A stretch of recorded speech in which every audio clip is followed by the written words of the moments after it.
Hello, you're listening to No Kids, No Pain. I'm Romina Puma. And I'm Luca Cupani, and this podcast is about the choice of being child-free. Each week we will explore the topic of choosing not to have kids. And we would love to hear from you too. If you decide to be child-free, don't feel guilty, this is the podcast for you. And if you have kids, here's what you're missing out.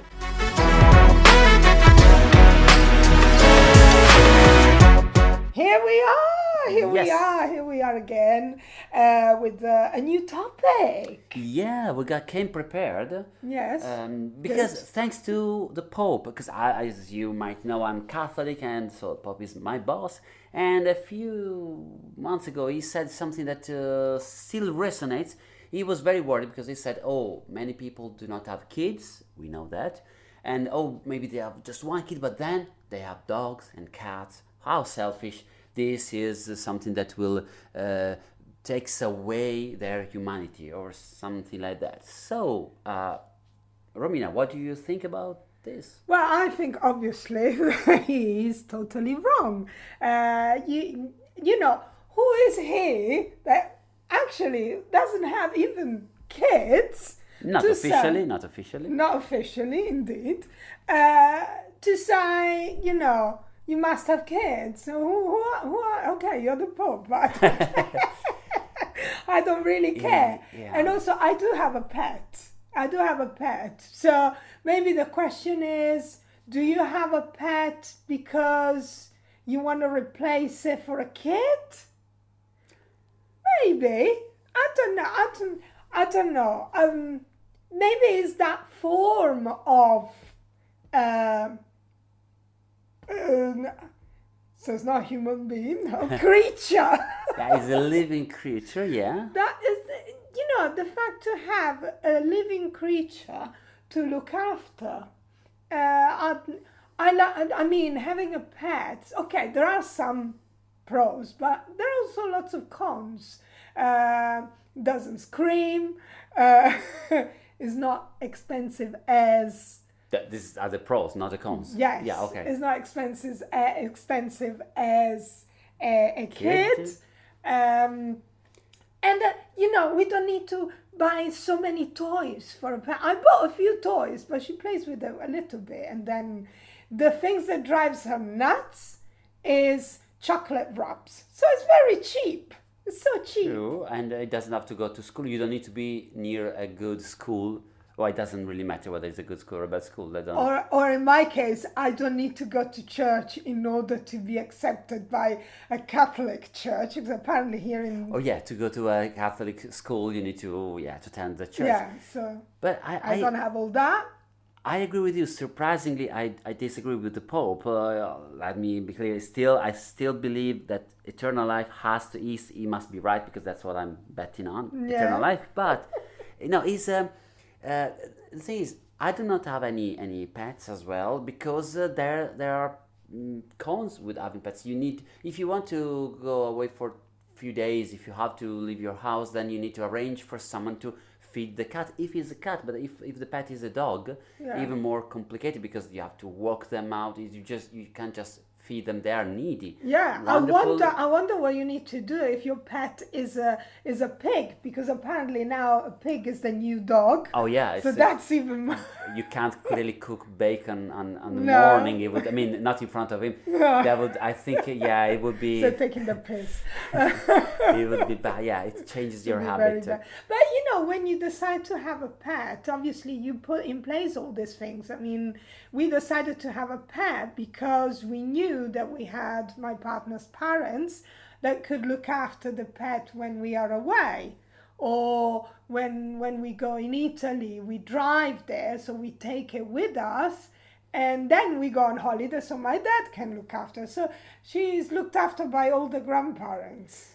Yeah, but I think that I agree with what you're saying, and I think that the problem is it's all about choices once again. Yes. In the reasoning of the Pope, and not just the Pope, many people, whether they're religious or not, they see having kids like the natural outcome of a family, a household, and therefore if you, in their mind, if you fail short of this, but you have a dog, there has to be a replacement, a sort of a surrogate, something that you couldn't, you didn't want to commit to a kid, then you took a dog. I don't think this is the.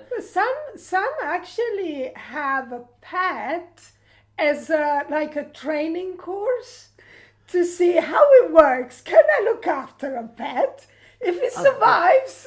But there are also pets, especially dog, I believe, that are used as for therapy. So if you suffer from panic attack, if you have some issues, a dog can be can help you a lot. And also pet therapy. Also horses can do that, but you can't have it really as a pet. But there are also dogs as a guide dog. Exactly. The thing is, it's not. I believe, I hope that whoever chooses to have a pet chooses because they love the idea of having that pet in their life. It's not because I cannot have this. This idea that you have a golden standard and whatever is different is below. These are different choices, and you can have, many people have kids and pets, no problem at all, as long as you do what you like. Finally, at the end of everything, the problem is always the same.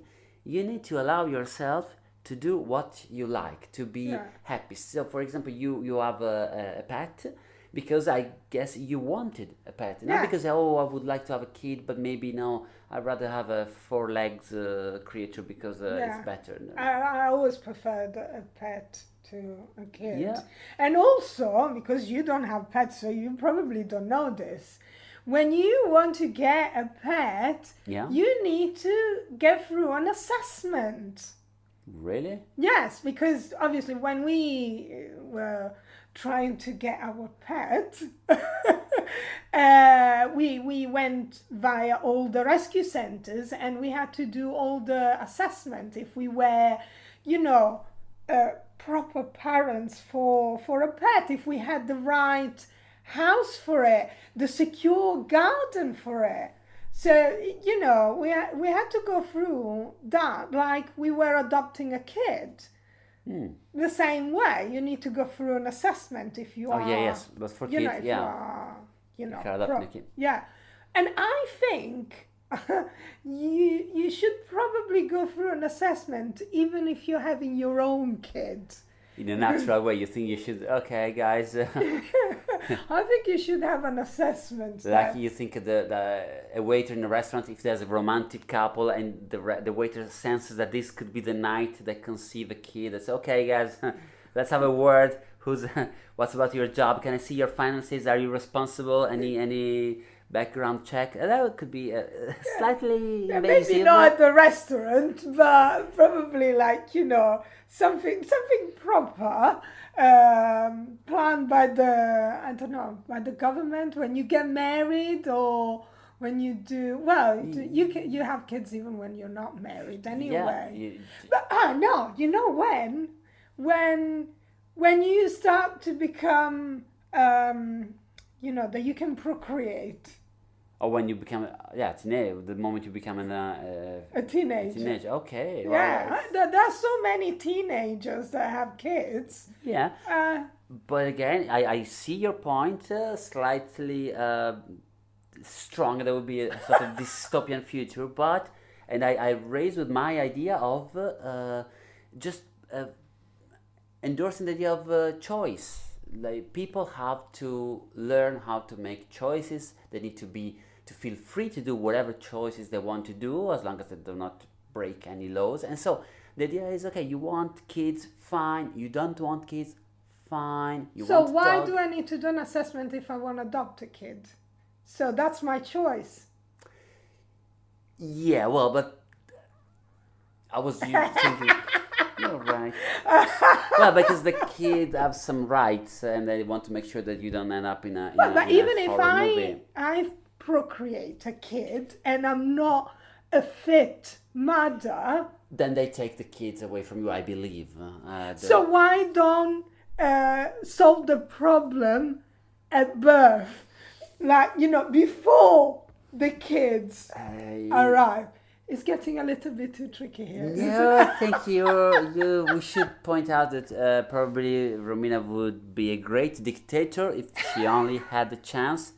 and has plenty of projects for the future. I think that we are stepping on a few things of like liberty, individual freedom, and human rights. Let's go back to the fluffy cats because that might be easier. But again, now I'm saying choices are important, and I don't like this idea that cats and dogs and pigs and kids, they are different championship, different leagues. It's not like, oh, it's telling someone that, oh, you have a dog because you do not want to have a kid. It's like telling someone, oh, you play basketball because you really wanted football, but no, maybe they play basketball because they like basketball. So just focus on what we like. But I would like to hear from you. So if there's any, do you have people that listen to the podcast? Do you think they have pets, kids?